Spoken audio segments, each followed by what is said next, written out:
آج میں آپ کو ایک شہزادی کی کہانی سنانے جا رہی ہوں جس شہزادی کا نام تھا سنڈریلا۔ سنڈریلا اپنی باپ کی وفات کے بعد اپنی ماں اور سوتیلی بہنوں کے ساتھ رہتی تھی۔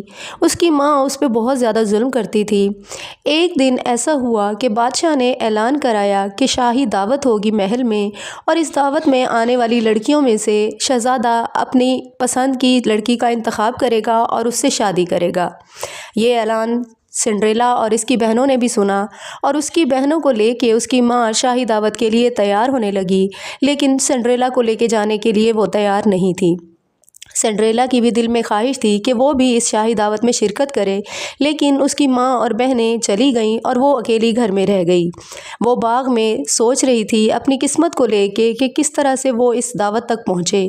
وہ باغ میں اکیلی بیٹھی تھی کہ تبھی ایک جادوئی فیری ٹیل وہاں پہ آتی ہے جو اس کو یہ بتاتی ہے کہ میں تمہیں اس دعوت میں شرکت کے لیے تیار کرتی ہوں۔ وہ اپنی جادوئی چھڑی گھماتی ہے اور سنڈریلا کے پھٹے پرانے کپڑوں کو بہت ہی قیمتی لباس میں بدل دیتی ہے اور اسے بہت ہی خوبصورت شیشے کے جوتے پہناتی ہے۔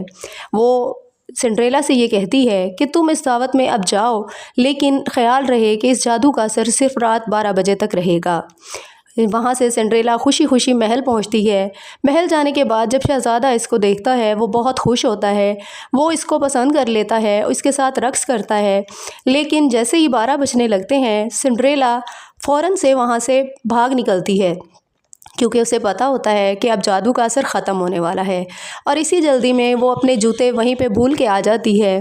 اگلے دن یہ اعلان ہوتا ہے کہ شہزادہ اسی لڑکی سے شادی کرے گا جس کے پاؤں میں یہ شیشے کے جوتے پورے آئیں گے۔